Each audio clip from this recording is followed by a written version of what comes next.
Iran और Israel की जंग से एक बहुत बड़ी खबर इस वक्त सामने आ रही है। ईरान अब इस जंग में मुसलसल भारी पड़ता जा रहा है। ईरान पूरी मजबूती के साथ यह जंग लड़ रहा है। ईरान दुश्मन को मुंहतोड़ जवाब दे रहा है। दरअसल ये बातें सिर्फ हवा में नहीं की जा रही हैं, बल्कि जो तस्वीरें इजराइल से निकल कर आ रही हैं वो आप देखिए। इजराइल के तल अवीव में जिस तरह से तबाही ईरान ने मचाई है वो जीती जागती तस्वीरें हैं, क्योंकि हमारे नुमाइंदे न्यूज़ 18 के नुमाइंदे खुद ग्राउंड जीरो पर इजराइल के अंदर मौजूद हैं और वहां से जो खबरें आ रही हैं वो खबर ये बताती है कि मुसलसल ये जंग इजराइल और अमेरिका को भारी पड़ रही है। आप देखिए कि ट्रंप को पीछे हटने के अलावा कोई और रास्ता अब इस जंग में नहीं बचा है। लेकिन ईरान ने पिछले कुछ घंटों में क्या क्या किया है, जो तस्वीरें अब सामने आई हैं वह हैरान कर देने वाली तस्वीरें हैं। इजराइल के भी होश उड़ चुके हैं और ईरान ने अब आज़रबाईजान के एयरपोर्ट पर हमला कर दिया है। यह हमला ड्रोन के जरिए किया गया है। सबसे बड़ी बात यह है कि इस वक्त पूरा मिडिल ईस्ट गैर मुस्तहकम हो चुका है। मिडिल ईस्ट का कोई भी ऐसा मुल्क नहीं है जो यह समझे कि इस पर हमला नहीं हो सकता। यह भी एक पैगाम देने की दरअसल कोशिश हो सकती है ईरान की।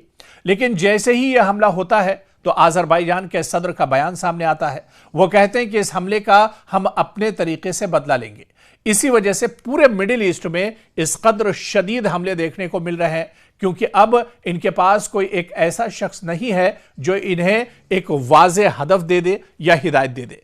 अब सब अपने अपने तरीके से कार्रवाइयां कर रहे हैं और कह रहे हैं कि हमें जिस तरह बदला लेना है हम वैसे ही लेंगे।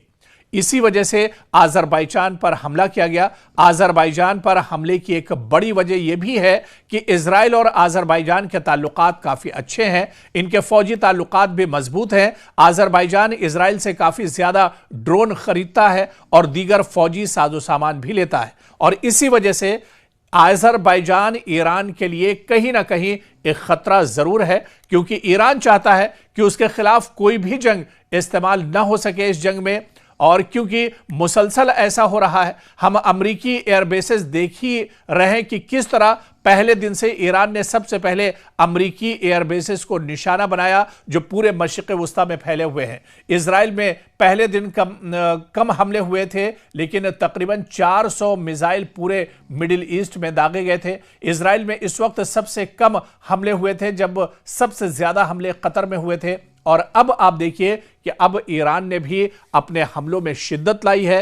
दरअसल चाहे आज़रबाईजान की बात करें, जहां पर अब जंग का दायरा लगातार बढ़ गया है, आज़रबाईजान में भी ईरान ने हमला किया है। इसके अलावा आप देखिए कि कब्रस में भी, जहां पर ब्रिटेन का एयरबेस है, जिस एयरबेस को दरअसल ब्रिटेन ने यह कहा था कि वो इजराइल को एक तरह से देगा या अमेरिका को इस्तेमाल के लिए देगा, तो कब्रस में अभी इस एयरबेस को भी ईरान ने निशाना बनाया। यानी ये सिर्फ जंग तेहरान से तल अवीव तक नहीं है, या ये जंग सिर्फ मिडिल ईस्ट की नहीं बची है, बल्कि इसके बाहर आसपास के जो ममालिक हैं, जो दरअसल अमेरिका और इजराइल के साथ खड़े हैं, जो अमेरिका और इजराइल के अलायंस है, उन्हें भी अब लगातार इस जंग में निशाना बनाया जा रहा है। दुश्मनों को अब पूरी तरह से खमियाजा दरअसल भुगतना पड़ रहा है। और जैसे जैसे ये जंग बढ़ती जा रही है वैसे वैसे अब ईरान भी गियर बदलता जा रहा है। ईरान ने भी अब एक्सीलेटर पर एक तरह से पैर रख दिया है और अब तेजी के साथ ईरान की तरफ से भी ताबड़तोड़ हमले किए जा रहे हैं।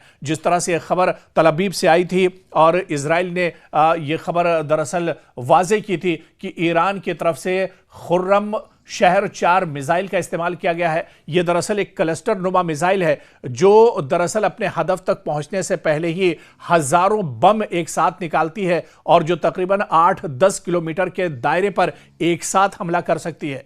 तो अब इस जंग का दायरा भी बढ़ रहा है और इस जंग में और भी ममालिक एक तरह से शामिल हो रहे हैं। और यह बताने के लिए काफी है कि जंग अब और ज्यादा खतरनाक होती जा रही है और इजराइल और अमेरिका के पसीने इसी वजह से अब लगातार छूट रहे हैं।